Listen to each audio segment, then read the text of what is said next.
एक समय की बात है। सोनपुर नाम का एक गांव था जहां दो भाई रमेश और सुरेश रहा करते थे। रमेश के पास बहुत पैसा था, लेकिन सुरेश काफी गरीब था। दरअसल रमेश ने चालाकी से सुरेश की सारी जमीन हड़प ली थी। सुरेश के पास अब केवल 1 बीघा जमीन ही बची थी, जिस पर वह खेती करता। खेती से उसके परिवार का पेट नहीं भरता था, इसलिए वह जंगल से लकड़ियां काटकर बाजार में बेचता था। एक साल गांव में भयंकर अकाल पड़ जाता है। सुरेश खेती भी नहीं कर पाता है। केवल लकड़ियां बेचकर उसके परिवार का गुजारा नहीं हो पा रहा था। आप अपने भाई के पास जाकर मदद क्यों नहीं मांगते? वह हमारी मदद जरूर करेंगे। तुम सही कह रही हो, अब हमारे पास और कोई रास्ता नहीं है। सुरेश अपने भाई रमेश के घर निकल जाता है।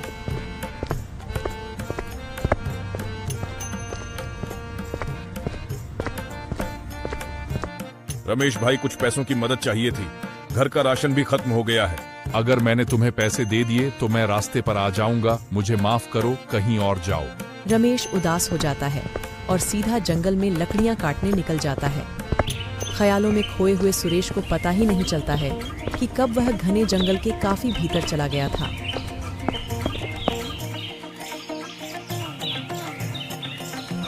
अरे, जंगल का यह हिस्सा तो मैंने कभी नहीं देखा। यहाँ काफी अच्छे पेड़ हैं। आज लकड़ियाँ यहीं से ले जाता हूँ। सुरेश लकड़ियां काटने लगता है कि तभी अचानक तेज बिजली कड़कने के साथ बारिश शुरू हो जाती है। सुरेश खुद को बचाने के लिए पास की एक गुफा में चला जाता है। यहाँ पर कितना अंधेरा है। मुझे तो बहुत डर लग रहा है। पता नहीं मैं कहाँ पर आ गया। कहीं कोई मुसीबत ना आ जाए। गुफा में एक बड़ा सा सांप बैठा होता है। वह सुरेश को देखकर अपनी फन फैलाता है। तुमने मेरी गुफा में आने की हिम्मत कैसे की? तुम यहाँ चोरी करने आए हो। अब मैं तुम्हें नहीं छोड़ूंगा। अरे बाप रे, इतना बड़ा सांप नहीं। नागराज, मैं तो जंगल में लकड़ियां काटने आया था। पता ही नहीं चला कि कब यहाँ पहुंच गया। तभी बारिश शुरू हो गई, इसलिए मैं यहाँ चला आया। मुझे पता नहीं था कि यह आपकी गुफा है। अब तुम यहाँ आ ही गए हो तो मैं तुम्हें तब तक नहीं जाने दूंगा जब तक तुम मेरा एक काम नहीं करते। अगर तुमने मेरा काम कर दिया तो मैं तुम्हें बहुत सारा खजाना दूंगा, और अगर नहीं कर पाए तो मैं तुम्हें खत्म कर दूंगा। बोलिए नागराज, क्या काम है? मैं आपका काम जरूर करूंगा, क्योंकि फिलहाल मुझे पैसों की बहुत जरूरत है। अमावस्या की रात को मैं इस जंगल में भ्रमण कर रहा था।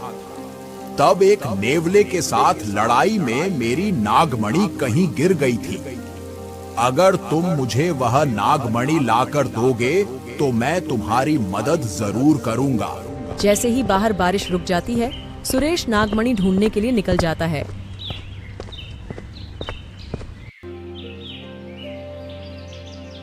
अभी दिन का वक्त है, ऐसे तो नागमणि नहीं मिलेगी। मैंने सुना है नागमणि की चमक बहुत तेज होती है। अगर मैं रात को ढूंढूंगा तो वह जरूर मिल जाएगी। सुरेश रात होने का इंतजार करता है।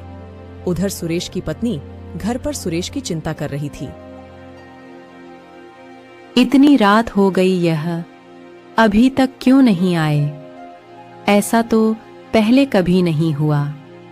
इनको इतना लेट आज तक कभी नहीं हुआ। कहीं किसी मुसीबत में तो नहीं फंस गए? हे भगवान, मेरे पति की रक्षा करना। उधर जैसे ही रात होती है, सुरेश नागमणि ढूंढना शुरू कर देता है। मैंने नागराज से वादा तो कर दिया, पर अगर मुझे मणि नहीं मिली तो बहुत बड़ा संकट आ जाएगा, और मेरी पत्नी भी घर पर मेरा इंतजार कर रही होगी। नहीं नहीं, मुझे किसी भी तरह नागमणि ढूंढनी ही होगी।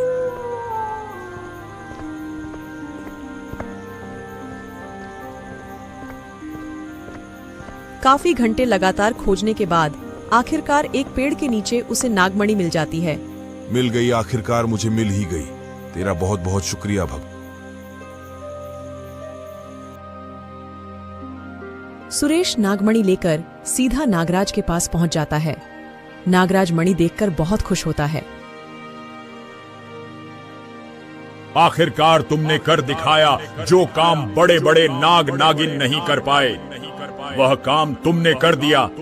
चलो मेरे साथ, मैं तुम्हें कुछ देना चाहता हूँ। नागराज सुरेश को खजाने की गुफा में ले जाता है। वो गुफा बहुमूल्य हीरे रत्नों और जवाहरात से भरी हुई थी।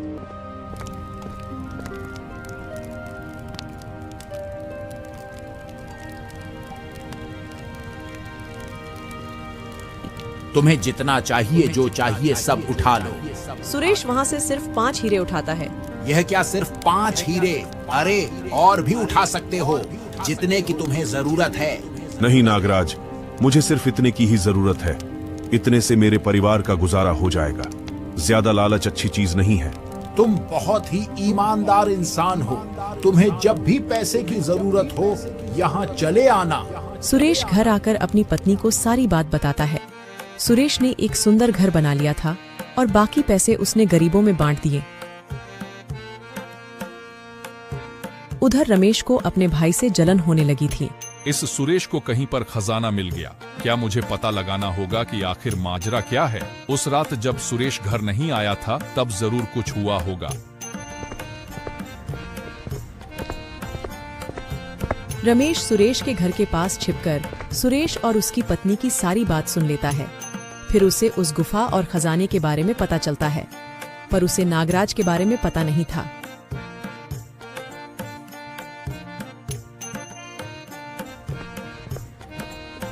रमेश भी उस गुफा तक पहुंच जाता है।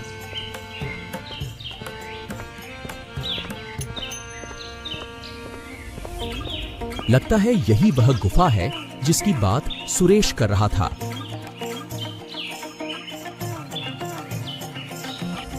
रमेश गुफा के अंदर जाता है और इतना सारा खजाना देखकर चौंक जाता है, और जैसे ही खजाना उठाता है तभी नागराज वहां पर आ जाता है। तेरी हिम्मत कैसे हुई मेरे खजाने को हाथ लगाने की? दुष्ट मानव, तुझे क्या लगा तू मेरा खजाना चोरी कर लेगा? रुक, मैं अभी तुझे सबक सिखाता हूँ। अरे इतना बड़ा सांप कहाँ से आ गया? भाग जा यहाँ से, वरना मार दूंगा तुझे। तेरी इतनी हिम्मत मेरी गुफा में आकर मुझे ही धमकी दे रहा है। अब तो तू यहाँ जिंदगी भर सड़ेगा। नागराज रमेश को एक गुफा में कैद कर लेता है। रमेश को उसके किए की सजा मिल चुकी थी।